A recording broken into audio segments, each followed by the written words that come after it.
I got fake people showing fake love to me, straight up to my face.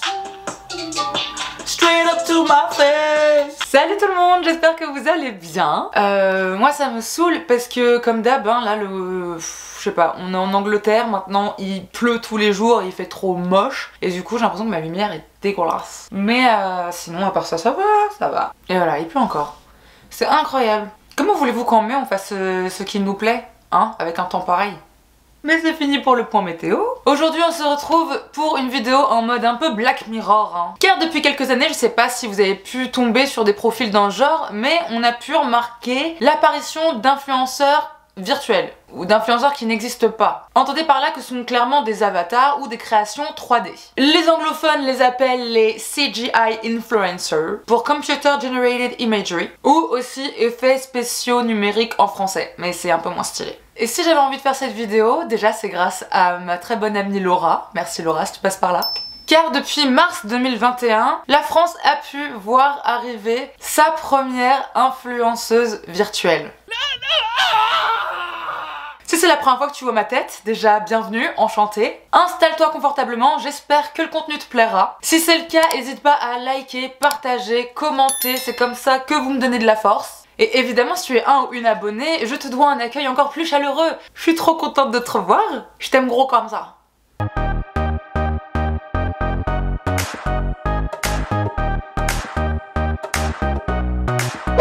Comme j'ai pu vous le dire en intro, a débarqué sur Instagram Yasmine Varma, qui est nouvelle sur Instagram. Yasmine Varma est française et émirienne, elle a 19 ans et elle est là pour sympathiser avec nous, être notre copine, notre confidente ou notre prochaine inspiration mode, va savoir. Mais surtout elle est là pour la thune, hein. Clairement elle est là pour la thune, hein. Et l'opportunité que représentent les influenceurs virtuels. Elle a été créée via une technologie d'intelligence artificielle de Facebook. Et l'entreprise ou l'agence qui est derrière tout ça est Ava Studio. Mais Ava Studio n'est pas la seule agence ou entreprise à être sur le marché. Vous allez même voir que Yasmine Varma, à côté de ses homologues étrangères, elle fait tiep de ouf. Il y a par exemple Factory New, qui en a un qui s'appelle FN Mecha, The Avatar Company, qui a une meuf qui s'appelle Wanda. Enfin bref, il y en a plein. Et il y a encore plus d'influenceurs virtuels. Et il y en a pour tous les goûts. Hommes, femmes, noirs, blancs, mannequin plus size, saucisse qui chante et qui danse, asiatique, gay, pas gay. Bah je pouvais pas tous vous les citer dans cette vidéo. Et surtout, ces influenceurs virtuels ont chacun leur personnalité et leur univers. Par exemple, pour revenir à Yasmine, elle, si j'ai bien compris en regardant son feed Insta, elle c'est plus l'univers juste d'influenceuse, hein. Voilà, tu sens que elle fait des jolies photos, elle met des fringues et elle tag les marques et puis c'est tout. Et elle pose des questions sous ses posts pour créer de l'engagement. Il y a même un compte fan qui, quand j'avais regardé, avait 81 abonnés. Donc voilà, je suis un peu jalouse, hein. Il est où le mien? Voilà. Et ouais, la première chose qui m'avait interpellée, c'était de voir qu'elle avait des origines, qu'elle était française et émirienne. Donc voilà, donc qui viendrait de Dubaï. Donc en plus, tout ce que j'aime quoi. Mais je pouvais pas faire cette vidéo sans vous parler de celle qui pèse dans le game avec 3 millions d'abonnés sur Insta, c'est Lil Miquela. Vous en avez peut-être déjà entendu parler parce qu'elle existe depuis 2016. Et la Go a quand même déjà fait des partenariats avec Mini, Hug, Samsung, Calvin Klein, Pat McGrath, Prada, Balenciaga, bref. Et donc Miquela, tout comme Yasmine, a elle aussi 19 ans. Et dans sa bio, il y a écrit Black Lives Matter.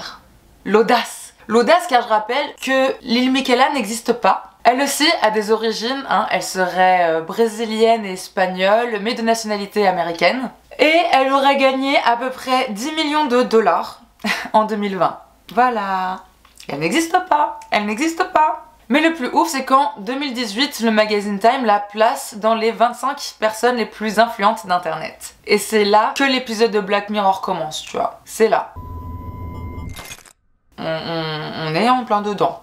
Apparemment, si vous voulez travailler avec Miquela, un post Instagram vous coûtera 7000 €. Elle aurait été créée par une start-up qui s'appelle Brud ou par un certain Daniel Kane. J'ai pas très bien compris le délire, c'est ultra chelou d'ailleurs, tout ce qui se passe autour de Miquela et de ses créateurs. Parce qu'elle aurait été créée par Daniel Kane qui dirigerait Kane Intelligence. Mais quand vous allez sur le site, bah y a rien, y a genre rien par un message pour se dédouaner de plein de choses qu'on pourrait leur reprocher, vu que En vrai, il y a plein de choses à leur reprocher. Mais l'autre son de cloche, c'est que non, c'est une start-up qui s'appelle Brud, mais pareil, quand tu essaies d'aller sur le site, bah tu tombes sur un Google Form. Enfin là, il y a 2 jours, quand j'ai voulu aller sur le site, c'était un Google Form. Donc pour une start-up qui est dans le digital, la technologie et tout, c'est chelou. Surtout que Lil Miquela se décrit comme un robot, parce que c'est pas ça un robot. Non, un robot c'est pas ça. Un robot c'est ça, ou encore ça, ou ça. Mais un robot ça peut vraiment exister dans la vie, c'est pas un truc en 3D qu'on met sur des photos avec des vraies personnes. Et ce qui est aussi incroyable avec Lil Miquela, c'est qu'elle est ultra talentueuse, tu vois, parce qu'elle est chanteuse, elle est influenceuse, hein, elle a trop de style, elle est super mimi. Elle danse aussi très bien, ça doit être les origines brésiliennes je pense. Elle s'est posée et elle est même youtubeuse. On a des points communs, elle et moi. Mais il n'y a pas que le monde de l'influence qui est touché, il y a aussi le monde de la mode et de la beauté. Par exemple avec l'influenceuse virtuelle Nounouri, qui elle est végane. Elle est végane. Elle mange pas mais elle est végane. Elle prendrait que 1500 € à peu près par post Insta. Et elle est mannequin chez IMG Model. Elle a des traits qui rappellent celui d'une poupée ou de la culture manga. Et là, le créateur de Nounouri, lui, il s'appelle Joerg Zuber. Zuber, tout ça. L'humour. Il est absent. Qui aurait quand même dit en interview que je pense avoir prouvé que Nounouri n'est pas une influenceuse de plus. Et elle, Nounouri, elle a pu faire des partenariats comme KKW Beauty. Bah oui, tu comprends, parce qu'il faut se maquiller pour cacher les boutons, les rides, les imperfections et unifier le teint que t'as pas. Tu vois, quand t'es un avatar 3D. Parce que c'est cool parce que l'influenceuse qui n'existe pas, elle peut te parler de la texture du produit sur sa peau, de ce que ça sent, des effets qu'elle a pu constater, de l'amélioration ou pas, de certains skincare qu'elle peut tester. Non, franchement, c'est très intelligent. Et évidemment, son avis sera jamais biaisé, hein, vu qu'elle fait pas du tout ça pour l'argent, non, elle fait ça pour l'amour du make-up et l'amour de la mode, évidemment. Et vous vous en souvenez quand je vous avais dit que Yasmine Varma, elle était pas du tout à la hauteur du physique de ses homologues, hein? Là, je vous parlais d'Ima, ou Imagram, qui elle est japonaise. Elle est carrément au-dessus, tu vois, genre moi quand je suis tombée sur son Insta, et j'étais clairement perturbée. J'étais là, mais c'est une vraie personne, c'est pas possible. Non, c'est une vraie personne. Parce que là, Yasmine, ça se voit qu'ils ont pris une vraie meuf pour porter les vêtements et qu'après ils foutent le visage de Yasmine dessus, tu vois. D'ailleurs, j'ai lu dans une interview de Félix Renou, qui est à la tête, enfin le créateur de Yasmine, que c'était parce que après c'était plus simple de faire porter en fait à une vraie meuf les vrais vêtements des marques plutôt que de les recréer en format 3D, ce que les créateurs de Lil Miquela doivent faire. Mais en termes de trucs ultra réels, il y a aussi Choudou, et qui elle aussi peut faire poser pas mal de questions éthiques quoi, et morales. Parce que, voilà, Choudou est magnifique, Choudou a la peau ébène, et elle a même, pendant un court temps, été égérie Fenty Beauty, après avoir mis une photo sur Insta où elle portait un des rouges à lèvres de la marque. Et à l'époque, je me souviens, j'étais tombée sur cette photo, et j'étais là genre, ouais, la meuf est trop belle, la go, elle est magnifique. Mais attends, elle est un peu chelou quand même, elle existe pas. Et ce qui pose problème, c'est que Choudou, elle a des contrats avec des marques. Sauf qu'il y a des vrais mannequins, vraiment noirs, aussi noirs que Choudou, qui pourraient avoir ces contrats-là. Mais au final, non, vu que bah c'est pour Choudou, parce que Choudou, elle est tendance. Choudou, elle est virtuelle. Choudou, elle est... technologique. Et surtout, le créateur de Choudou, donc à qui revient la plupart de l'argent quand Choudou a des contrats, il s'appelle Cameron James Wilson, et il ressemble à ça. Voilà, donc il est pas noir en l'occurrence. Du coup bah ça a créé un peu scandale hein, parce que forcément surtout à l'époque de Black Lives Matter, tout ça, n'est-ce pas Lil Miquela? Bah c'est un peu cringe quoi.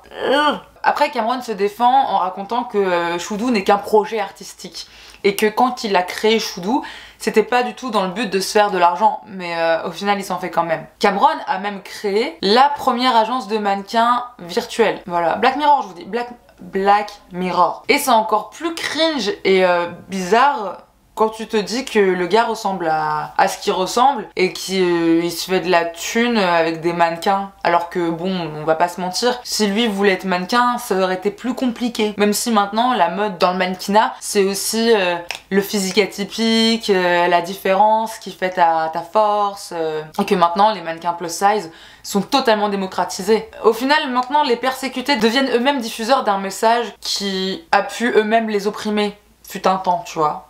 Et Choudou, elle, son univers c'est plus luxe et mode. Elle a bossé avec des marques comme Louis Vuitton, Balmain. Et Olivier Rousteing, qui est directeur artistique de la maison Balmain, lui a même demandé de créer 2 influenceuses virtuelles pour Balmain, uniquement pour Balmain. Pour faire un peu, voilà, un girl gang ultra stylé pour représenter la marque. Donc il y a Xi, je suis désolée, j'ai jamais fait chinois, je sais pas comment prononcer, mais Xi, dont le visage a été créé à partir de celui de David Bowie. On pouvait pas le laisser tranquille là où il était, David Bowie, tu vois. Et Margot, qui serait la représentation du fantasme que se faisait Olivier Rousteing des femmes françaises quand il était plus jeune. Et donc Margot et Xi n'ont pas d'Instagram, hein, ils ont uniquement été créés pour les pubs de Balmain, quoi. Si Balmain un jour a envie de s'en servir dans sa nouvelle pub, bah ah tiens, voilà, on va prendre Margot, on va prendre Xi. Donc maintenant que vous pensez avoir tout vu, tout entendu sur les influenceurs et influenceuses virtuelles, eh ben il est temps pour moi de revenir au cas Lil Miquela. Parce que là on arrive dans le dur et de ce pourquoi tout ce phénomène c'est quand même un peu flippant. Et super triste surtout, car Kane Intelligence ou Brud, allez savoir, bref, qui sont derrière Miquela, ont voulu en 2017 ou en 2018, je sais plus, faire un peu un buzz pour introduire leur nouveau bébé,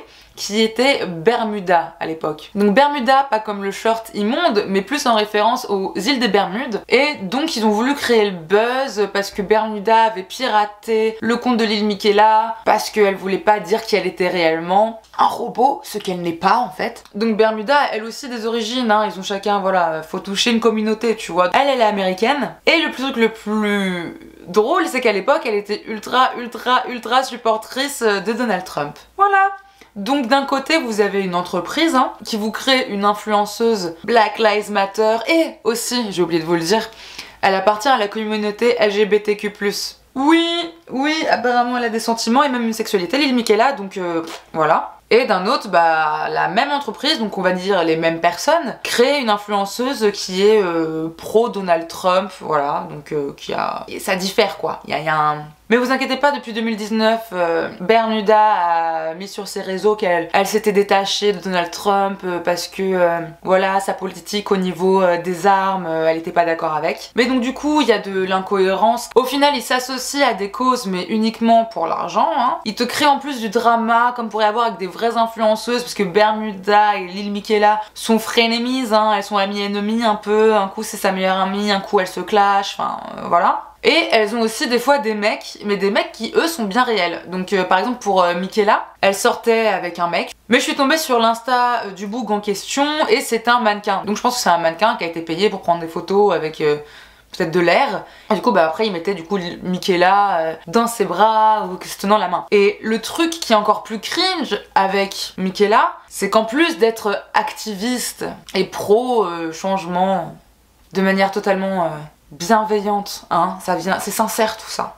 Et ben Miquela elle a aussi des sentiments parce qu'elle peut te dire dans une vidéo YouTube que ah ma rupture elle était super compliquée, qui a pas mal de vues hein, en plus, voilà, je sais pas comment je devrais me sentir. J'imagine qu'elle veut parler de la fin du CDD de Nick, hein, le mannequin, je sais pas, peut-être qu'elle a vraiment une rupture, on va savoir, ça devait être dur. Et là où l'entreprise derrière Miquela et Bermuda est encore plus détestable je trouve, c'est que bah Bermuda, tu vois bien que son univers elle c'est, je sais pas, ils veulent jouer sur la carte de la bad bitch, boss bitch, la meuf qui a pas froid aux yeux, parce que elle c'est vraiment plus l'influenceuse virtuelle plus 18 tu vois, parce que elle t'enchaîne les poses suggestives. Donc je rappelle que bon dans tous les cas si c'est Kane Intelligence ou Brud à la tête de ces entreprises c'est des mecs hein, donc en plus bah voilà, je dis pas que c'est ce qu'ils font hein, mais au final en 2021 si tu veux devenir macro mais sans les problèmes liés au proxénétisme, tu crées une meuf qui existe pas, tu lui crées un OnlyFans, tu lui crées tout ce que tu veux, tu la fais jouer dans je sais pas quoi et puis c'est bon quoi. Moi j'exagère hein mais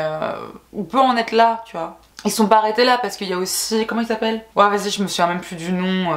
Bowdy22, je crois un truc dans le genre. Lui c'est un peu l'incarnation du bad boy, fuckboy, avec des tatouages sur le visage, tout ça. Donc voilà, il y en a vraiment pour tous les goûts, pour toutes les marques. C'est génial. Mais là où c'est encore plus hardcore, c'est que dans une vidéo, Lil Miquela a quand même raconté une agression sexuelle quoi. Ouais. Elle a raconté qu'elle a été victime d'une agression sexuelle. Elle qui n'existe pas, qui n'a pas de corps, qui... Stop. His hand literally lingers there, rubbing my skin. I, of course, was like, curb your enthusiasm, and asked him to stop. And he took his sweet-ass time removing his hand, kind of like he was threatening me. Like he wanted to make sure that I knew that he knew I wasn't human. And then, right when I thought his hand was about to be gone, he pinched me. At this point, I kind of raised my voice, being like, what the f***, stop it. And the Lyft driver was just like pretending it wasn't happening. This creepy-ass man, meanwhile, starts laughing and says, what about down there? So I'm like, please pull over now and let me out of this car. Donc forcément, en regardant tous ces influenceurs virtuels, Yasmine Varma, Lil Miquela, Bermuda, Choudou, la question qu'on peut se poser c'est quel est l'intérêt pour les marques? Quel intérêt à payer quelqu'un qui n'existe pas plus qu'une vraie personne? Bah alors déjà tu parais plus moderne et à la pointe de la technologie, donc si ta marque en plus elle avait un petit coup de vieux, c'est bénef. Après, t'as pas de vague de la part de l'influenceur. Y a pas de scandale comme Lacoste avec Romo Elvis au mois à la squale. Et y a encore moins moyen de trouver des tweets racistes qui datent de 8 ans en arrière, tu vois. Mais c'est pas tout. Y a aussi la réduction des coûts. Parce que l'influenceur en question, là, il mange pas, il dort pas. Donc pas besoin de le nourrir, pas besoin de le loger dans un hôtel. Et surtout, il vieillit pas. Ah bah non. Parce que je peux vous dire que je suis allée sur l'insta de Miquela et ça fait 4 ans qu'elle a 19 ans. Quand elle fête ses anniversaires à chaque fois, il y a la bougie 19 et elle est là genre ah trop bien, une année de plus. Donc c'est ça en fait, c'est tu restes éternellement jeune, tu restes éternellement cool. Parce qu'est-ce que ça peut être les potentiels problèmes de ce phénomène, de tous ces influenceurs virtuels, c'est qu'encore une fois, ils répondent presque tous à des critères de beauté inatteignables. Là c'est encore pire que les influenceurs qui posent des photos d'eux avec un filtre plus zéro touché. Là c'est clairement quelqu'un qui n'existe pas, donc tu peux le rendre parfait, c'est comme un Sims. Tu le crées toi-même, on va prendre la bouche de Scarlett Johansson, on va prendre les yeux de Megan Fox, la forme de visage de Rihanna, les jambes de Kendall Jenner, enfin voilà tout ça quoi. Enfin bon je dis ça mais il y a quand même une mannequin plus size virtuelle, elle a même des vergetures et ça, il y a des gens qui trouvent ça génial en commentaire. Enfin bon elle ressemble à ce que l'industrie se fait de l'idée d'une mannequin plus size, c'est-à-dire t'as juste des gros seins, des grosses fesses et le ventre il est pas si gros que ça quoi. Et quand même l'avantage ultime pour les entreprises ou les marques, c'est que ils ont pas d'ego, les gens avec qui ils bossent. Enfin je veux dire, jamais l'influenceur il va te dire ah bah non là je suis pas d'accord avec ce que tu me demandes, j'ai pas envie de prendre de photos comme ci, habillée comme ça, bah non on s'en fout. La personne n'existe pas, elle a pas d'avis, tu vois. C'est comme, jamais il va te faire un burn-out, le truc. Jamais il va être en dépression parce qu'il sera insulté de tous les noms sur les réseaux sociaux. Il a pas d'ego, il s'en fout. Tu peux l'insulter, il s'en fout.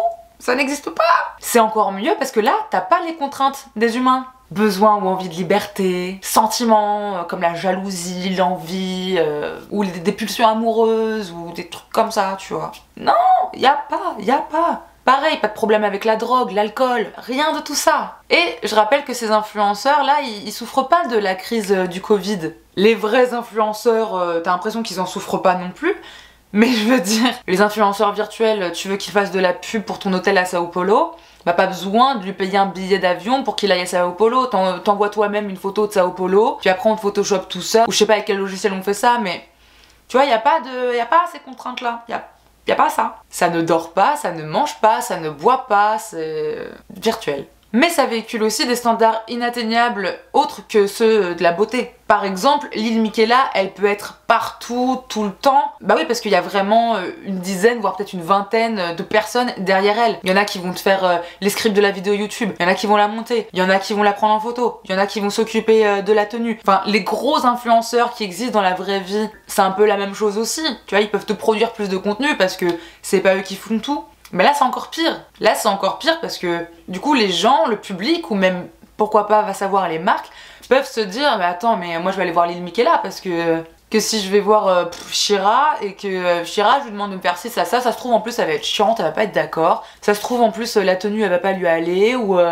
voilà, là il y a plus ces problèmes là. Les marques veulent juste une plateforme avec une large exposition. Donc que t'existes ou pas, elles en ont rien à secouer. Et malheureusement, ça en dit long sur notre société. Donc, pour résumer, pour moi, tout ce phénomène d'influenceurs virtuels, c'est quand même ultra dangereux pour les vrais créateurs de contenu. Mais après, on peut quand même dire que ce genre de représentation, ça existe déjà depuis longtemps. Par exemple, avec le groupe Gorillaz, qui est représenté par plusieurs membres d'un groupe qui n'existe pas. Hein. Et par exemple, avec Crazy Frog, la chanteuse Ilona, là, qui chantait sur un oiseau, un enfant, une chèvre ou je sais pas quoi, et elle est contente. Au final, tout ça, ça peut aussi se rapprocher du thème des relations parasociales. Parce que tu peux encore t'attacher à quelque chose qui n'existe pas vraiment. Tu vois, alors que là, ça existe vraiment pas de je sais pas. Et là, le pire quand même avec la différence entre, je sais pas, Crazy Frog là, où c'est que eux sont créés spécialement pour te vendre quelque chose. Eux, c'est vraiment, on les a créés avec ça en tête. Enfin, c'est pas pareil, mais c'est un peu pareil quand même. Hein. Enfin, je sais pas. Je vous dis, moi je suis... Oh, ça me perturbe tout ça. J'ai pas... Vous aussi, non? Parce qu'au final, Cerise de Groupama, est-ce que c'était pas ça? C'était lait, mais est-ce que c'est pas ça? Bah si. Ou même la laitière. La laitière, c'est ça. Hein, on te fait croire qu'il y a une meuf, elle fait du riz au lait là tout le temps, dans sa cuisine. Alors que bon, bah non, quoi. En fait, la seule différence avec CTLM, la laitière, etc., c'est que là, les influenceurs virtuels sont de simples panneaux publicitaires qui peuvent convenir du coup à plusieurs marques. Alors que les autres sont uniquement la personnification d'une marque bien spécifique. Mais du coup, c'est un pur produit de marque, mais qu'on te fait penser pour une vraie personne. Ce qui est totalement le but des marques en vrai, c'est de faire de leur marque... Voilà, de faire une personnalité, parce que justement, tu t'attaches plus facilement à ça. Donc d'après moi, tout ce phénomène, c'est ultra inquiétant quand même. Autant pour le public que pour les créateurs de contenu, les mannequins, les acteurs, les chanteurs, les danseurs. Mais j'ai quand même un petit cœur de bisounours et je préfère me dire que sur le long terme, ils vont jamais surpasser les vraies personnes parce qu'on préférera toujours... le vrai, l'authenticité, enfin j'espère. Mais en tout cas, ce qui me dérange le plus, c'est vraiment la volonté de ces entreprises ou de ces marques ou de ces gens qui voudraient absolument vous faire croire au max que genre Nounouri, Michaela, Choudou, elles sont vraiment réelles, elles ont une vraie âme, elles ont des vrais goûts, des préférences, des combats. Non. Après moi encore une fois je trouve un bisounours, ça marcherait pas. Si c'était juste ça, ce serait beaucoup moins intéressant s'il lui donnait pas une personnalité, tu vois. Mais qu'est-ce que c'est glauque? Qu'est-ce que c'est glauque? Mais tu sais quoi, bizarrement, je préférais qu'on crée une série télé, hein, avec des personnages comme ça, et que là, à la limite, après, si je veux, je peux follow les personnages de la série télé sur Instagram. Là, je trouverais ça trop cool et intéressant, tu vois. En fin de compte, tout ce phénomène existait déjà avec de vrais êtres humains. L'industrie de la musique, par exemple, sort régulièrement des produits totalement formatés qui finissent par péter les plombs, à force d'être contrôlés et ou manipulés par autant de personnes qui surtout dépendent de vous et de votre succès. Donc au final, est-ce que tous ces influenceurs virtuels ne seraient-ils pas la solution afin que ces abus disparaissent une bonne fois pour toutes? Ou alors est-ce que au final ce serait pas aux personnes qui travaillent dans ce genre d'industrie de revoir leur code éthique et moral au choix? Mais bon, ce qui est quand même pas normal, c'est que y a pas d'échange. Encore une fois, il n'y a pas d'échange, c'est comme les influenceurs à Dubaï, tu vois. Moi, je peux dire à Michaela, wax, que t'es belle, mais elle s'en fout. Elle s'en fout. Qu'est-ce qu'elle va m'apporter, Michaela, à part des complexes? Parce qu'elle est méga jolie, elle aura toujours 19 ans, et moi, je vais continuer à vieillir. Elle sera toujours cool, alors que moi, un jour, les gens de 19 ans me trouveront pas cool. Elle va toujours pouvoir faire le grand écart, se plier en deux, danser comme une bad bitch et trop bien chanter. Moi, je pourrais jamais faire ça. Enfin... Elle aura toujours une vie plus stylée que la mienne, vu qu'elle peut tout faire. Donc, en fait, il n'y a pas vraiment d'échange, et je pense que c'est encore plus nuisible que certains vrais influenceurs toxiques. Tu vois, où là encore, des fois, il peut y avoir des remises en question, où là, des fois, ils peuvent s'excuser ou pas, ou même au moins les vrais influenceurs qui, par exemple, eux, sont pas toxiques, peuvent te véhiculer de la bienveillance, ou des valeurs comme le courage, la positivité... Et que sais-je, alors que Michaela ou Yasmine, pour revenir à Yasmine, la petite française et émirienne, franchement, elle va véhiculer quoi cette meuf? Crois en toi, tu peux le faire, tu peux dire non aux gens qui se foutent de ta gueule dans la vraie vie, vas-y. Mais toi tu t'en fous en fait, ça t'arrive pas, tu n'existes pas, tu peux pas me comprendre. Donc en fait je pense que c'est là la faille de ce phénomène et de ce genre de produit. Moi je comprends pas comment Michaela elle fait pour avoir 3 millions de followers, hein. Moi je comprends pas pourquoi on veut vouloir suivre des trucs comme ça, parce que ça n'apporte rien, et pour moi quand il n'y a pas d'échange, bah il y a danger. Quand ça va que dans un sens à chaque fois, c'est pas normal, et faut s'en éloigner.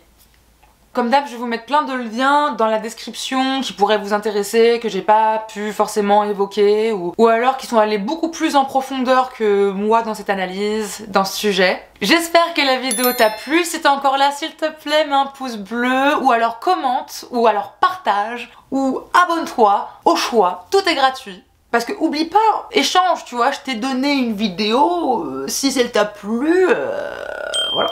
En tout cas, je te remercie du fond du cœur si tu le fais. D'ici la prochaine vidéo, prenez bien soin de vous, prenez bien soin de ceux que vous aimez. Et moi, je vous dis à la prochaine. Sending virtual hug.